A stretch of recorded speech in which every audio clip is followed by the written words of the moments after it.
Olá, você que está se preparando para o cargo de assessor técnico legislativo da Assembleia Legislativa do Estado de Roraima. Eu me chamo Anderson Rocha, sou consultor legislativo em Direito Constitucional na Assembleia Legislativa do Estado do Maranhão e vou trabalhar com vocês a matéria de Direito Constitucional para este concurso agora de 2018. Vamos iniciar. Para o cargo específico de assessor técnico legislativo, o edital apresentou 12 pontos que aqui apresentamos em 12 aulas. A primeira aula, que é a de hoje, trataremos sobre Constituição, o seu conceito e a sua classificação, a evolução histórica constitucional do Brasil e sobre o poder constituinte, passando pelo poder constituinte originário e derivado, as limitações ao poder de reforma constitucional e sobre as cláusulas pétreas. Na aula seguinte, no item 2, trataremos sobre os direitos e garantias fundamentais, passando pela Declaração de Direitos e garantias individuais e coletivos que constam no artigo 5º, direitos sociais que constam no artigo 6º a 11, direitos de nacionalidade que constam nos artigos 12 e 13, e direitos políticos e partidos políticos que constam nos artigos 14 a 17 da Constituição Federal. Ainda no tocante aos direitos e garantias fundamentais, o edital cobrou as ações constitucionais, que constam no artigo 5º. Então, veremos numa aula em separado essas legislações que tratam sobre o mandado de segurança, ação popular, ação civil pública, habeas data e habeas corpus, passando pelos pontos em que as questões de direito constitucional cobram sobre essa legislação, dessas ações constitucionais, né? Na quarta aula, trataremos sobre a organização do Estado brasileiro, passando pelo federalismo brasileiro e pela repartição de competências que a Constituição estabelece nos seus artigos. Passaremos também no item 5 sobre intervenção federal e também defesa do Estado e das instituições democráticas. No item 6, sobre a organização dos poderes, falando sobre a função do Estado, a independência e a harmonia entre os poderes e o sistema de freios e contrapesos. No item 7, falaremos por tudo o que a Constituição apresenta sobre o poder legislativo. No item 8, também tudo sobre o processo legislativo. No item 9, temos as disposições sobre o poder executivo. No item 10, as disposições sobre o Poder Judiciário, aqui mais especificamente sobre a organização e o Estatuto Constitucional da Magistratura, bem como as competências desses tribunais: Supremo Tribunal Federal, Superior Tribunal de Justiça, Tribunal Superior do Trabalho e Tribunal Superior Eleitoral. No item 11, passaremos pelas disposições da Constituição que tratam sobre as funções essenciais da Justiça, sobre o Ministério Público, a Advocacia Geral da União e a Defensoria Pública. Por fim, trataremos sobre o controle de constitucionalidade. Tá? Então vamos iniciar nesta primeira aula falando sobre a Constituição e o seu conceito e sua classificação, depois sobre a evolução histórica constitucional do Brasil e, por fim, sobre o poder constituinte. Inicialmente, partindo do princípio que o meu objetivo aqui é fazer com que você acerte todas as questões de direito constitucional, vamos buscar entender como que as bancas cobram os conteúdos apresentados aqui nesta matéria para imaginarmos um cenário de questões que essa banca FUNRIO pode apresentar para a gente. Partindo disso, portanto, é que a gente vai analisar o conteúdo, tá? Não vou ensinar aqui para vocês a matéria Direito Constitucional. Isso se aprende no curso de Direito. Aqui o meu objetivo é apresentar o conteúdo e lhe trazer de forma clara o que é cobrado nos concursos nessa matéria de Direito Constitucional. Eu sei que às vezes causa um choque quando eu digo que eu não vou ensinar Direito Constitucional, tá? Mas é justamente esse o meu objetivo, é fazer você passar no concurso, como lhe indicando pontualmente o que as bancas pontualmente cobram nessas matérias. Tá? Vamos iniciar com o conceito de Constituição. O conceito de Constituição ele apresenta várias faces, né? Vários sentidos, como as bancas assim apresentam de forma unânime. Esses três sentidos que apresento aqui para vocês, o sociológico, o político e o jurídico, guardam relação sempre com um pensador. E as bancas buscam saber disso de você. A FUNRIO nunca elaborou nenhuma questão sobre o conceito de Constituição, mas pode ser que essa seja a primeira vez e, se cobrar, creio que seja da forma como as demais bancas cobram. No sentido sociológico, Ferdinand Lassalle, em sua obra O que é uma Constituição, entendeu que uma Constituição só terá legitimidade se ela representar os poderes sociais, o fato social que constituem o poder. Se isso não acontecer, a Constituição será tida como ilegítima. Ela é apenas uma Constituição escrita representando mera folha de papel.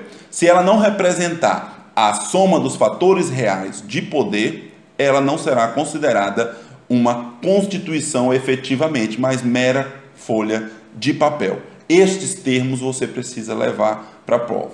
Sentido sociológico é de Ferdinand Lassalle.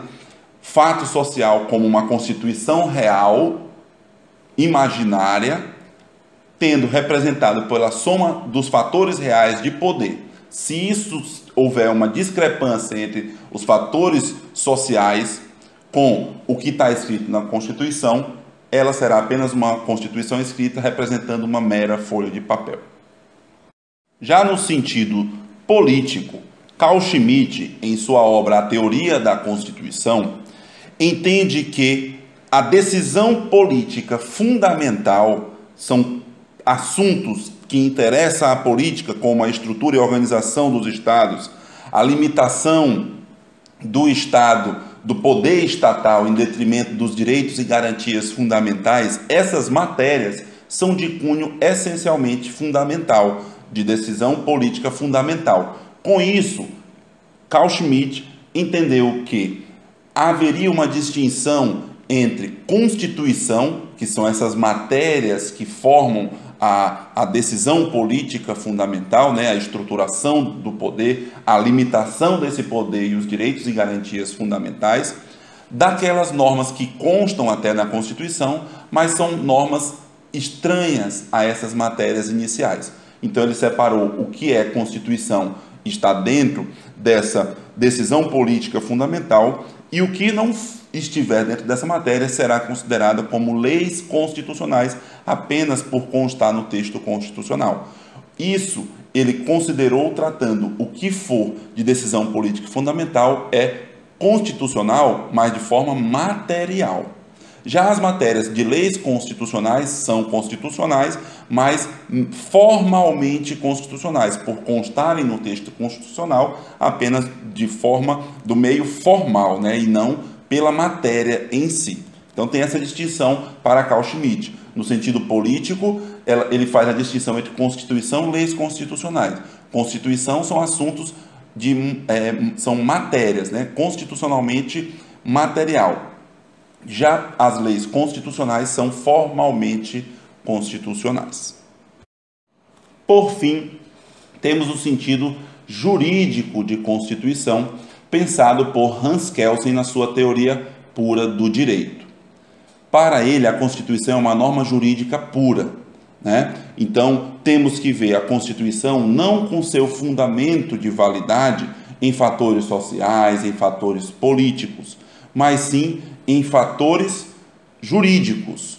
Sempre para ele temos uma norma que é inferior, que ela é fundada em outra norma que é fundante, que emana obrigação para essas normas inferiores. E aí a gente chegou numa situação de onde, portanto, a Constituição vai tirar o seu fundamento de validade.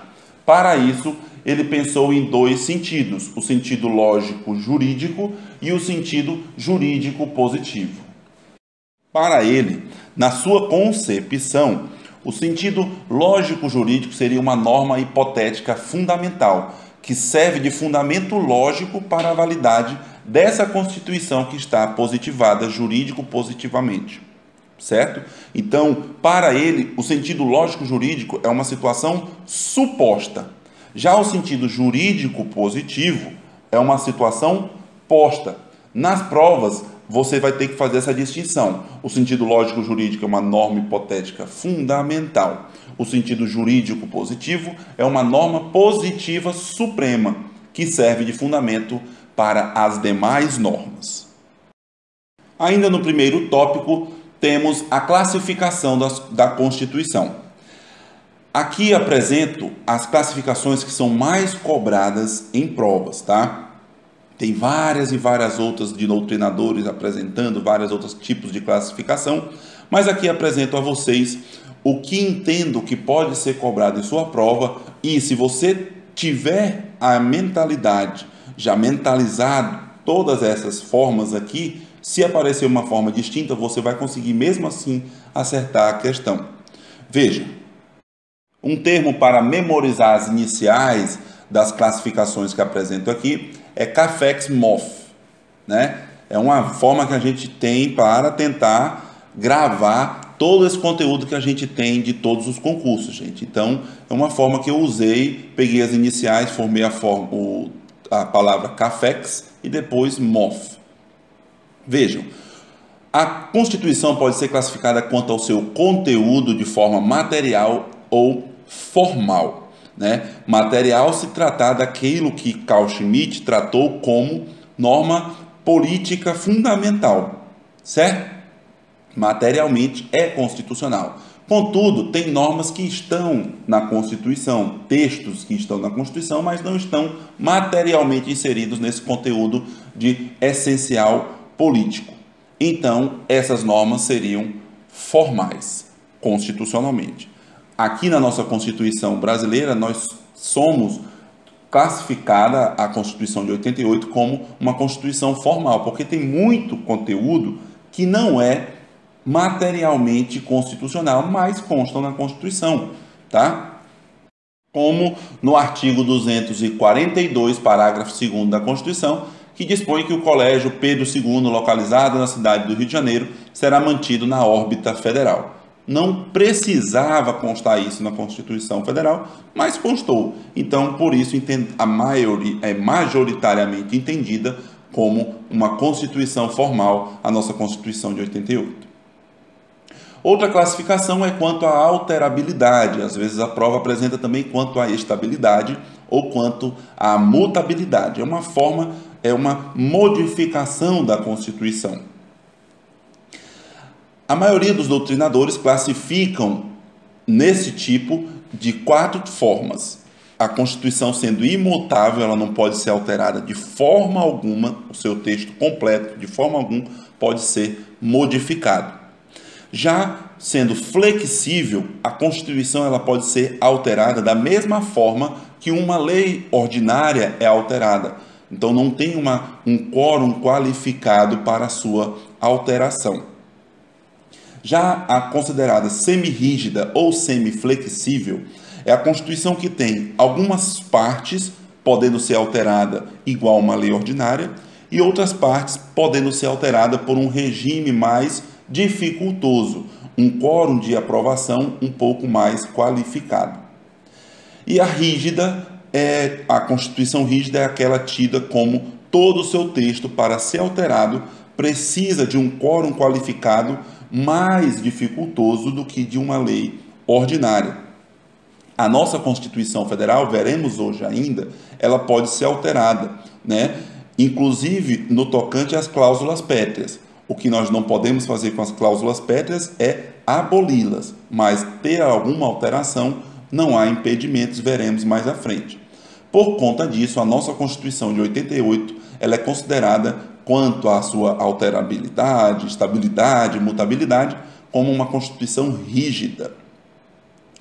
Quanto à forma, a Constituição pode ser não escrita ou escrita.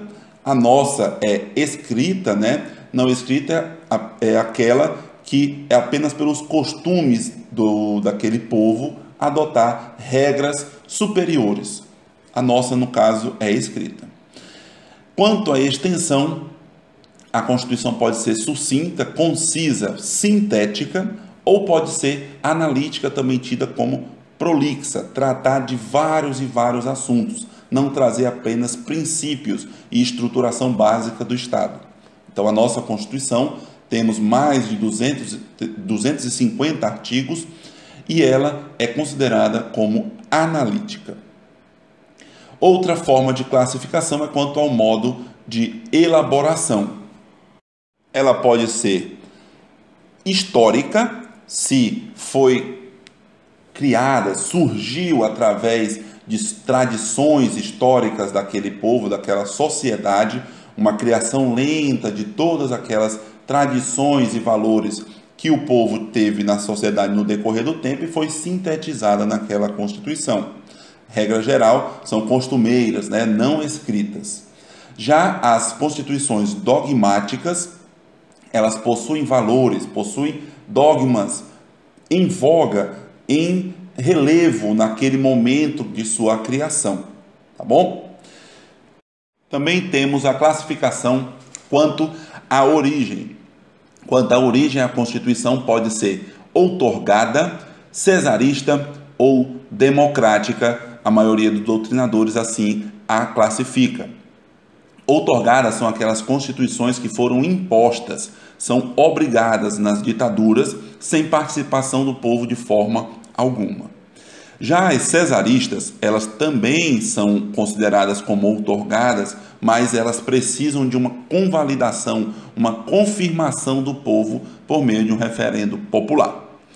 E as constituições promulgadas são aquelas que passam por um procedimento democrático. Tem a Assembleia Nacional Constituinte formada para essa finalidade de criar uma Constituição. No nosso caso, a nossa Constituição de 88 é promulgada, Também, quanto à elaboração, ela pode ser também dogmática, a nossa Constituição, Não falei anteriormente.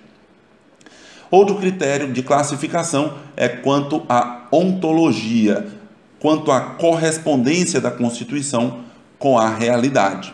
Ela pode ser semântica, nominalista e pode ser normativa. As semânticas visam apenas formalizar uma situação de poder político existente naquele momento, através de seus detentores, Ou não tem objetivo nenhum de regular a política daquele país. Já as nominativas até buscam regular a política estatal. Contudo, elas não têm essa finalidade atingida. Por isso, elas são apenas chamadas de nominativas. Era até esse o objetivo, mas não conseguiram. E as outras, as normativas, elas regulam efetivamente o processo político que o Estado passa e correspondem com a realidade social e política daquele país em relação ao poder, A nossa Constituição Federal de 88 é tida majoritariamente como normativa e para a prova você precisa levar isso também. E ainda há uma classificação de Constituição quanto à finalidade. A Constituição pode ser uma Constituição balanço, uma Constituição garantia ou uma Constituição dirigente. As constituições balanço, ela apenas apresenta o quadro da sociedade em um determinado momento da história. Já as constituições garantia, elas visam proteger o cidadão com suas liberdades contra as arbitrariedades do Estado, aquelas constituições que visam dar garantias ao cidadão. Já as constituições dirigentes, além de garantir as liberdades do cidadão, traçam diretrizes para a ação do Estado, prevendo normas programáticas. A nossa Constituição também é uma Constituição dirigente. Com isso, a gente pode e precisa memorizar que a nossa Constituição atual de 88, ela é uma Constituição formal quanto ao seu conteúdo, é uma Constituição rígida quanto à sua alterabilidade, é uma Constituição escrita quanto à sua forma, uma Constituição analítica ou prolixa quanto à sua extensão, é uma Constituição dogmática quanto ao seu modo de elaboração, É uma Constituição promulgada quanto à sua origem, uma Constituição normativa quanto à correspondência com a realidade ou a ontologia, e também é uma Constituição dirigente a depender da sua finalidade, né? Considerando a sua finalidade, a nossa Constituição de 88 é dirigente. Passada essa fase de conceituação e classificação da Constituição, vamos passar pela evolução histórica da Constituição brasileira.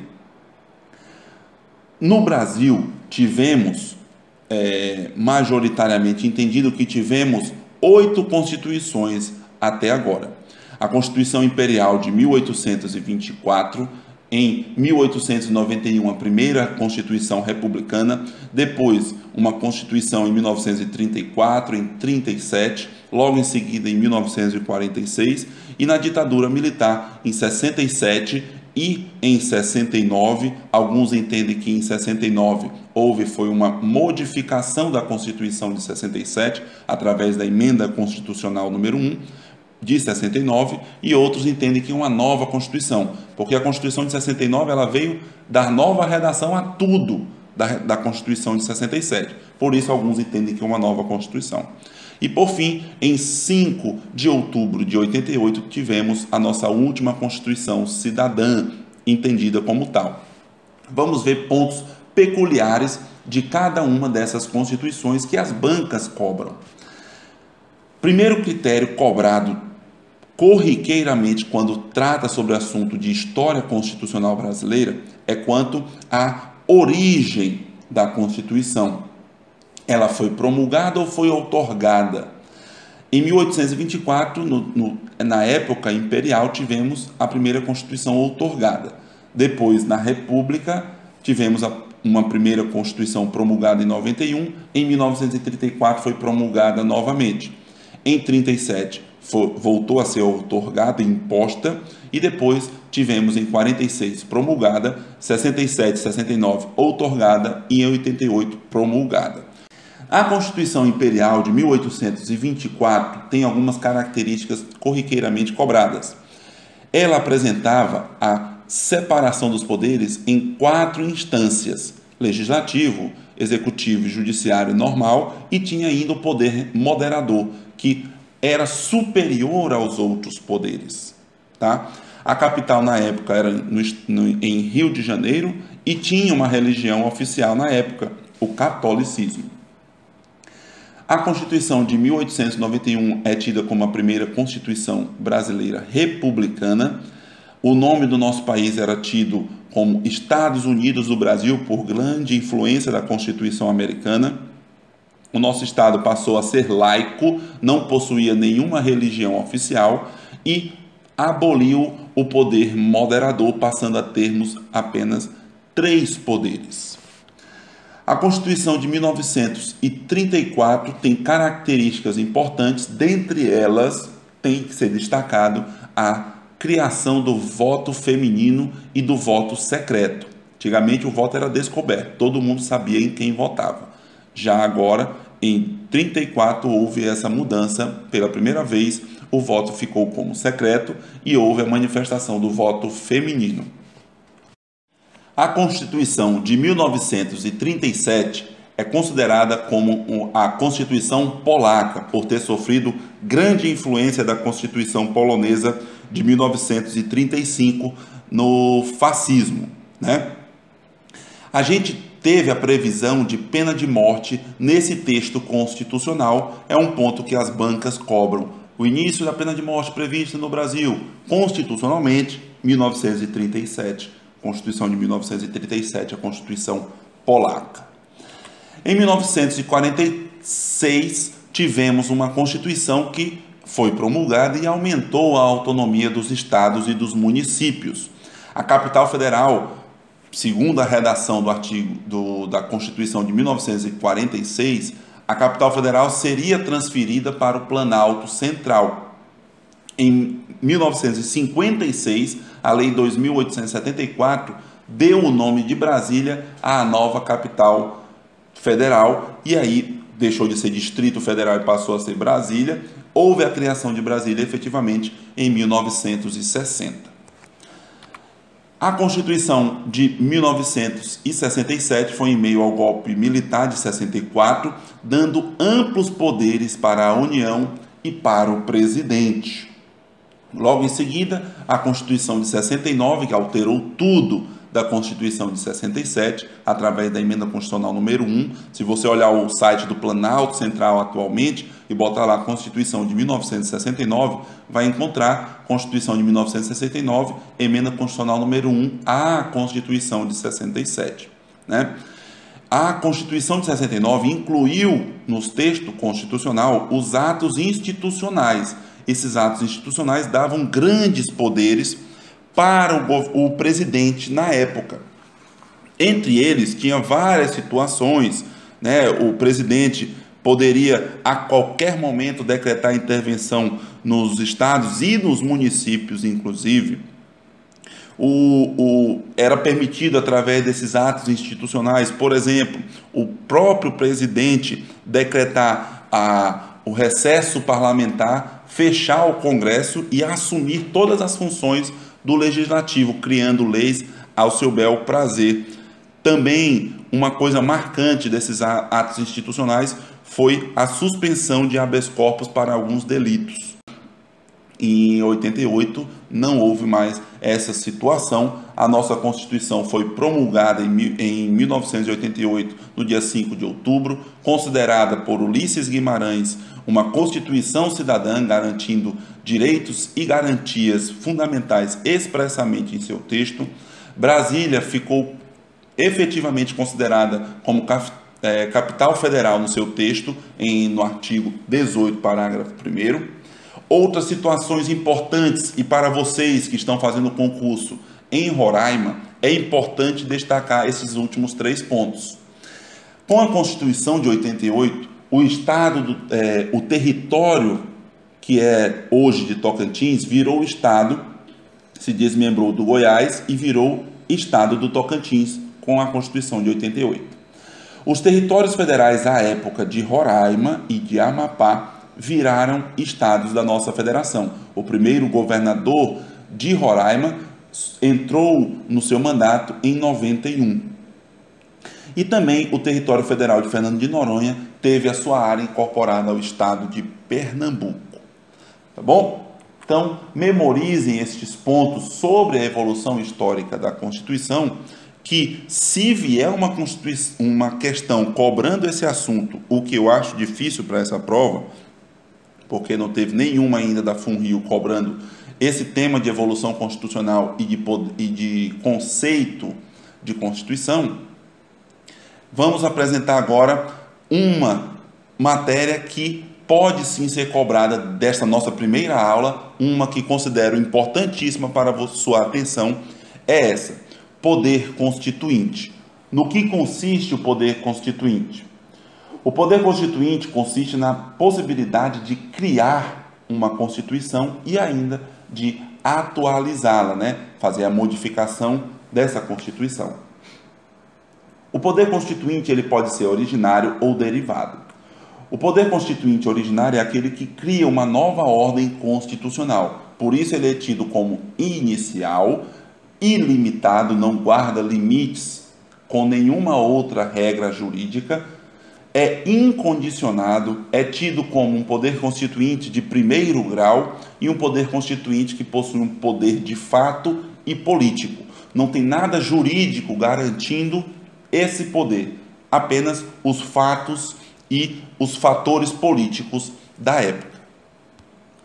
Já o poder constituinte derivado é um poder que decorre do poder constituinte originário, da Constituição inicialmente criada. Por isso, o poder constituinte derivado, seja reformador, seja decorrente, ele é um poder constituinte instituído, limitado, condicionado ao texto da Constituição originária, é considerado um poder constituinte de segundo grau e um poder constituinte com poder jurídico, porque ele precisa observar as normas jurídicas postas inicialmente pela Constituição Federal com o poder constituinte originário para poder aplicar esse poder constituinte derivado.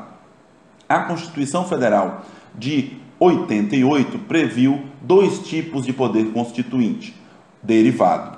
O poder constituinte derivado reformador ou revisor, que consiste na possibilidade de alteração da Constituição através de um procedimento específico e mais qualificado do que qualquer outra alteração de legislação ordinária. A reforma da Constituição, ela pode ser feita a qualquer momento nos termos do artigo 60 ou, como inicialmente foi previsto, para haver uma revisão da Constituição 5 anos depois. E aí seria um poder constituinte derivado revisor. Apenas ela própria, na sua criação, quis que houvesse uma revisão em 5 anos, como houve em 93. Certo. Além do poder constituinte derivado reformador, nós temos o poder constituinte derivado decorrente, que consiste na possibilidade dos Estados-membros criarem suas próprias constituições, estruturando-as, né? Disso decorre de uma das vertentes da autonomia que os entes federativos possuem, que é o poder de auto-organização dos Estados. Os municípios não possuem esse poder constituinte decorrente, porque os municípios têm que guardar relação primeiro com a Constituição estadual e depois com a Constituição federal, né? Então, como ele tem esse segundo momento, não é tido como um poder constituinte de segundo grau, um poder constituinte derivado decorrente. Tá bom? Para isso, para tentar esquematizar esse conceito de poder constituinte, eu peguei a música do professor Flávio Martins, que compilou esse assunto de poder constituinte nessa música, nessa paródia que ele fez. Vamos lá cantar. Eu já estudei quase tudo em minha vida, e poder constituinte agora chegou a vez. Pode ser originário ou derivado, e agora a diferença eu vou mostrar para vocês. O poder originário é inicial. Ele só é limitado ao direito natural. Ele é incondicionado, isso não faz mal. E o poder instituído ou derivado é tudo igual. O poder instituído é limitado e também condicionado ao texto da Constituição. Pode ser reformador ou decorrente, e assim mesmo de repente acabou nossa canção. Viram aí? Resume muito bem essa parte introdutória e de conceitos de poder constituinte, né? Tem uma parte aqui da música que ele fala que o poder originário ele é só limitado ao direito natural. Alguns doutrinadores entendem que o poder originário ele tem que guardar uma observância, claro, né, nas constituições que forem republicanas, democráticas.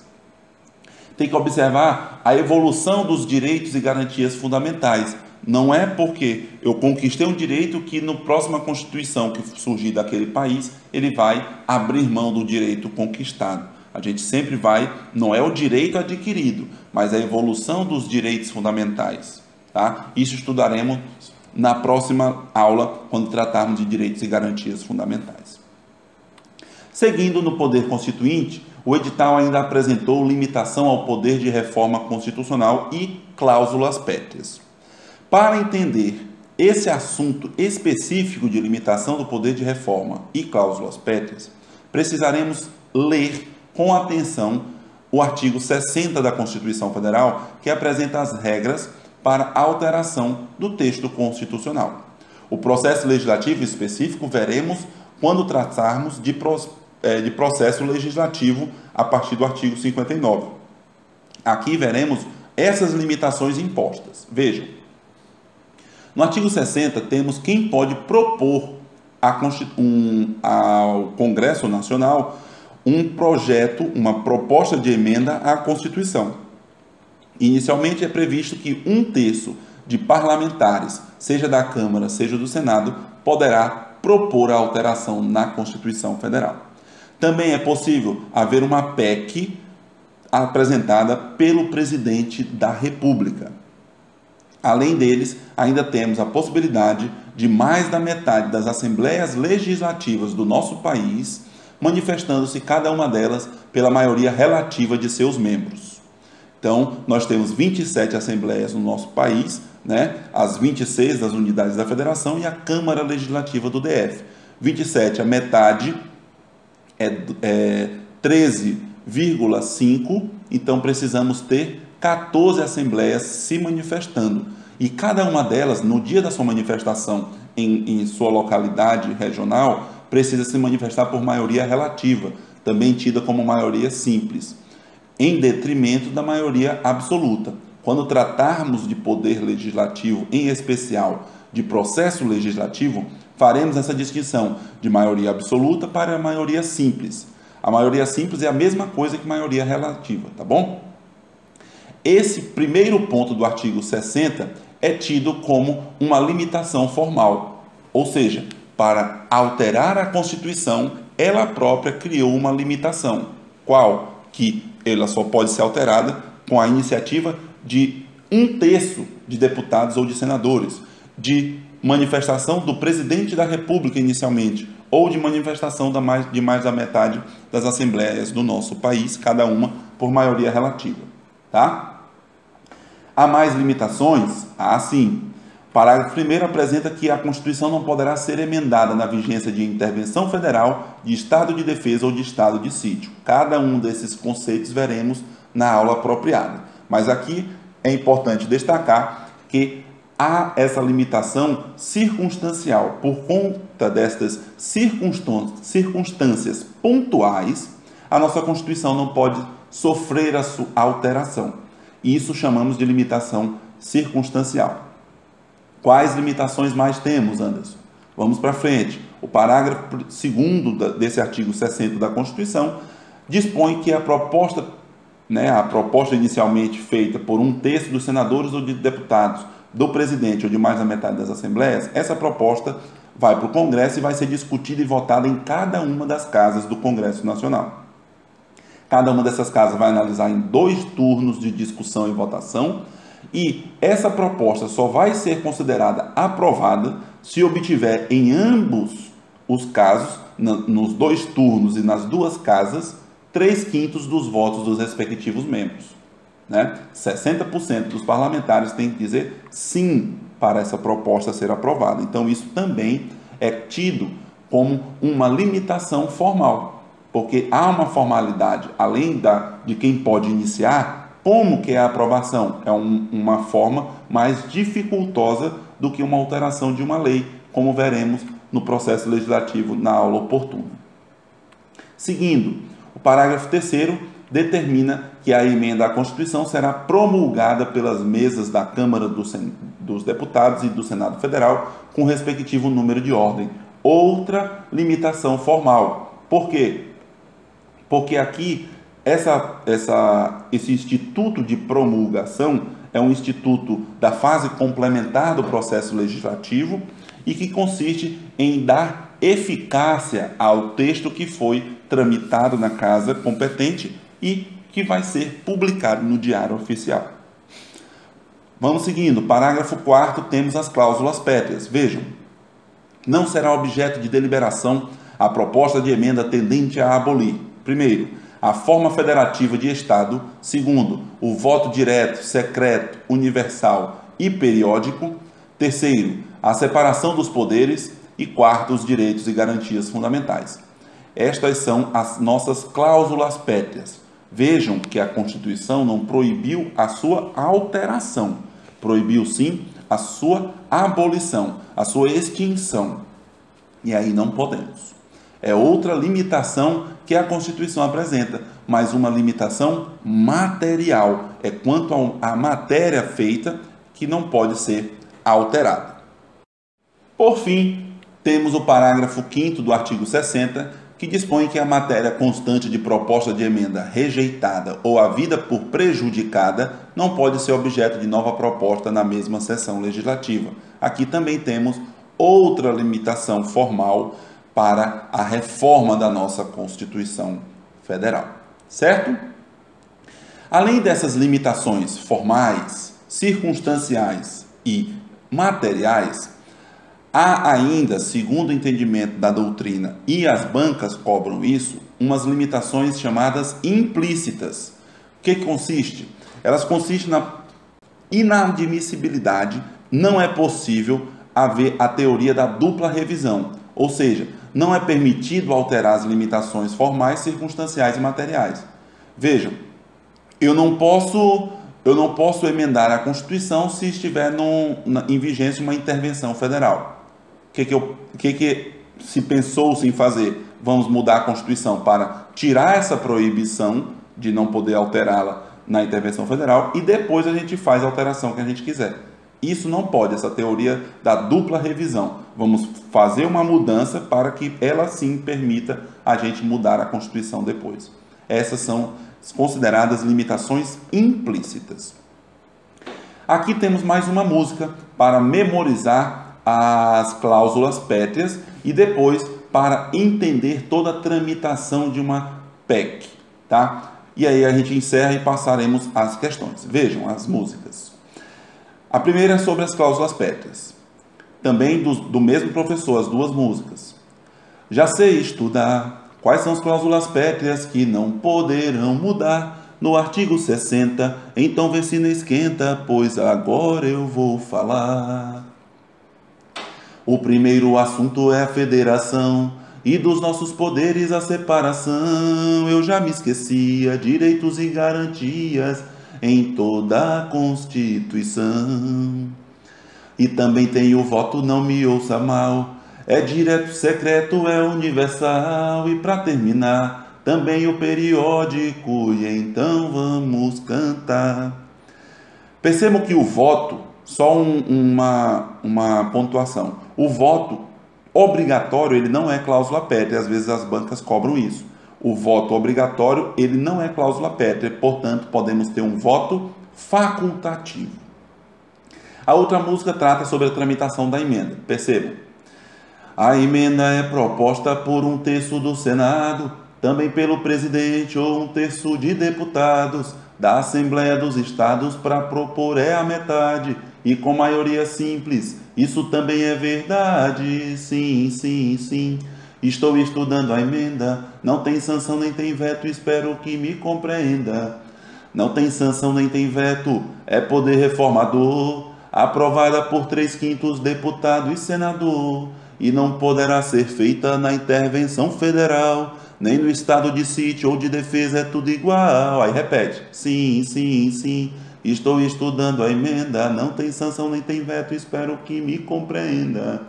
Promulgada pelas mesas da Câmara e no Senado, na sessão legislativa, se o projeto é rejeitado, somente no outro ano alguém poderá propor.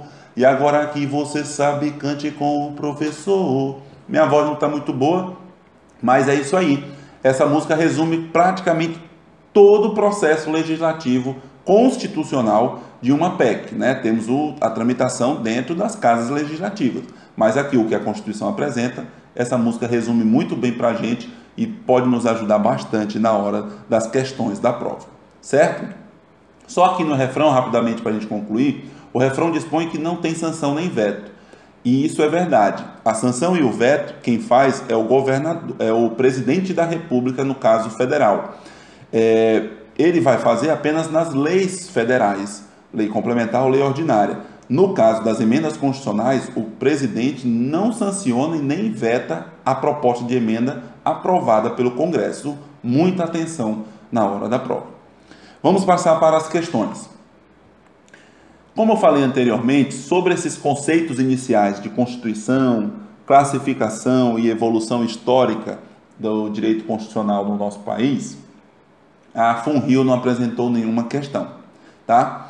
Aqui apresento uma questão da FCC, que achei que apresenta algumas alternativas falando sobre conceito de Constituição.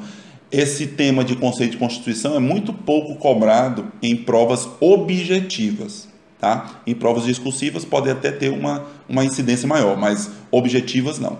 Vamos lá. Primeira questão, concurso de defensor público de São Paulo de 2006, prova realizada pela FCC. O termo Constituição comporta uma série de significados e sentidos. Assinale a alternativa que associa corretamente frase, autor e sentido. Olha que interessante. Se você lembrar o nome do autor com o nome do sentido, matou a questão. Mas vamos ler um por um. Letra A. Todos os países possuíram sempre, em todos os momentos de sua história, uma Constituição real e efetiva. Quem falou de Constituição real foi Ferdinand Lassalle, né? No sentido sociológico e não no sentido político. Então também não foi o Carl Schmitt. Voltem lá no slide e verifiquem isso para a gente. Letra B. Constituição significa essencialmente decisão política fundamental. Olha os termos que falei para vocês e é isso que as provas trazem. Decisão política fundamental. Só por aqui já dá para saber quem foi. Ou seja, concreta decisão de conjunto sobre o modo e a forma de existência política. Foi Ferdinand Lassalle no sentido político de Constituição? Não, né? Carl Schmitt falou dessa decisão política fundamental. Dividiu até Constituição de leis constitucionais, né? O sentido político está certo, mas o autor não. Ah, professor, isso cai na minha prova. Cai, meu filho, cai, pode ter certeza. Nessa, pode até não ser porque tem muito conteúdo, mas como estão cobrando, se cair você vai acertar, porque você está estudando aqui e a gente está fazendo de tudo para trazer o conceito mais enxuto para você diante desse universo de coisas que está caindo no conteúdo programático. Vamos embora. Letra C. Constituição é a norma fundamental hipotética e lei nacional no seu mais alto grau, na forma de documento solene e que somente pode ser alterada observando-se certas prescrições especiais. Jean-Jacques Rousseau, sentido lógico-jurídico. Não, né? Quem falou desse sentido lógico-jurídico, no sentido jurídico, de forma ampla, foi Hans Kelsen. E é justamente esse lógico-jurídico, sim, mas o autor não foi Rousseau, tá?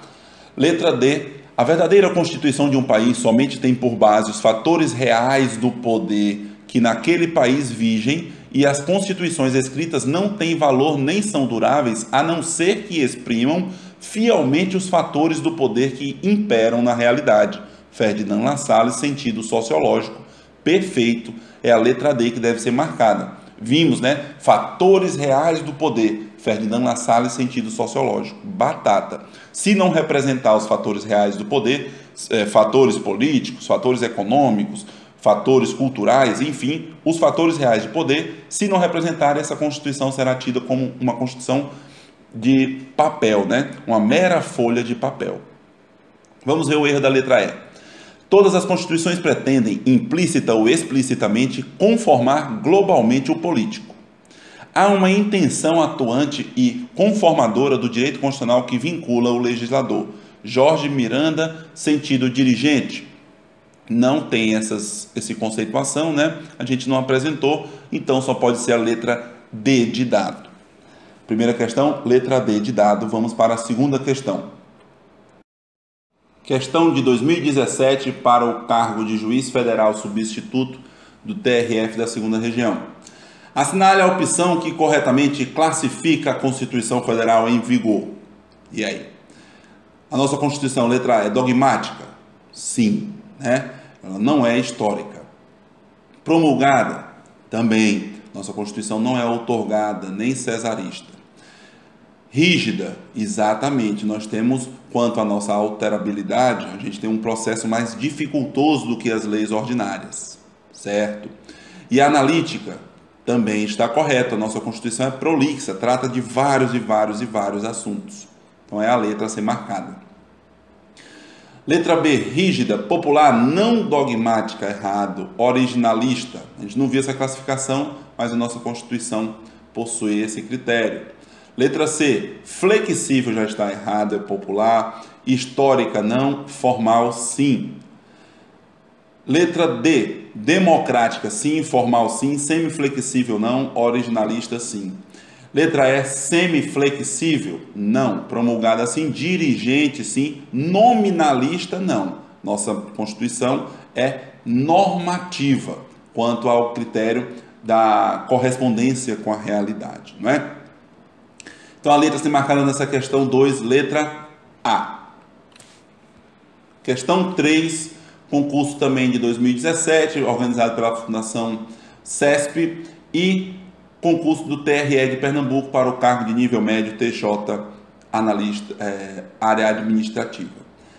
Além de ser uma Constituição escrita, a Constituição Federal é classificada como, vejam, normalmente as bancas fazem essa classificação. A Constituição Federal de 88 aí pergunta um dos critérios que estão lá. Vamos ver, promulgada sim, flexível não, né? Dirigente sim, histórica não. Letra A errada. Letra B, outorgada, está errado. Letra C, promulgada sim, flexível não, errado de novo. Letra D, promulgada, rígida, dirigente, dogmática, correto. Letra D está correta.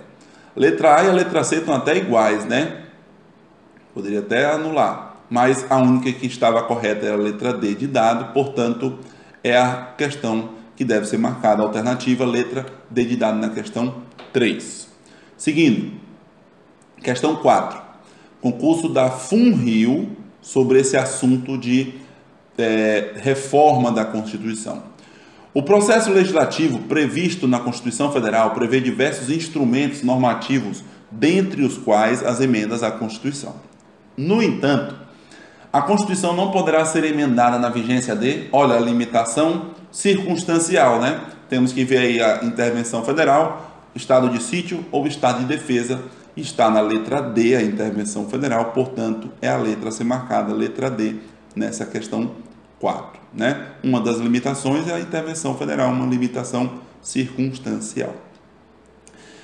Questão 5, concurso de 2018 da Consulplan para a Câmara de Belo Horizonte. O poder constituinte compreende o poder responsável pela criação, modificação ou mesmo extinção de normas constitucionais. O poder constituinte se divide em duas espécies. A respeito das espécies do poder constituinte, assinale a alternativa correta. Letra A. A ordem jurídica começa com o poder constituinte originário. Poder constituinte originário é inicial, né? Tá certo, letra A está correta.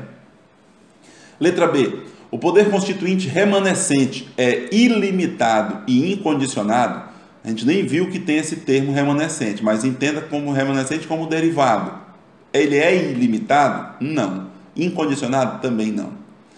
Errado. Letra C. O poder constituinte decorrente, aquele que é a criação pelos estados de suas constituições estaduais, é responsável pela modificação das normas da Constituição Federal? Errado. É o poder constituinte derivado reformador e não poder constituinte derivado decorrente.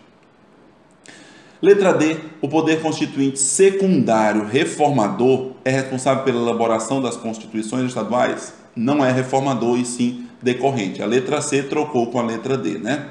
A letra C marcada na questão 5, a letra A, porque o poder constituinte originário, a ordem jurídica começa com ele. Vamos para a sexta questão e última.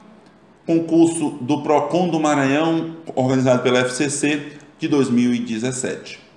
O poder constituinte derivado tem como característica, dentre outras, ser, letra A, autônomo. Autônomo não, pois o seu titular é o povo e por isso não está limitado pelo direito. Ele tem limitação sim, né? O derivado possui, o originário não. Letra B. Ele é limitado, pois sua obra é limitada por regras estabelecidas pelo constituinte originário. Correto, é isso aí. Letra C, inicial, pois sua obra é a base da ordem jurídica. Errado, não é inicial. Letra D, insubordinado, pois está limitada apenas por princípios não escritos. Errado. Se subordina a tudo que a Constituição determinar sobre sua alteração e sobre a criação de constituições estaduais. Letra E é incondicionado, pois não está sujeito a qualquer forma prefixada para manifestar sua vontade. Isso é o poder constituinte originário e não o derivado. Então, a letra a ser marcada nessa questão 6 é a letra B de bola. Assim encerramos esse vídeo de apresentação de Direito Constitucional para esse concurso da Assembleia de Roraima. Caso você tenha interesse em continuar assistindo os nossos vídeos, acesse o site lexconcursos.elore.com.br e adquira já o nosso curso. Para você que chegou até o fim do vídeo, você terá direito a 10% de desconto. Mande uma mensagem para mim no WhatsApp, pelo Instagram, no Facebook ou no YouTube, por meio das mensagens no YouTube, no meu canal. que lhe retornarei com um cupom de desconto de 10%. Um abraço e bons estudos, conte sempre com a gente.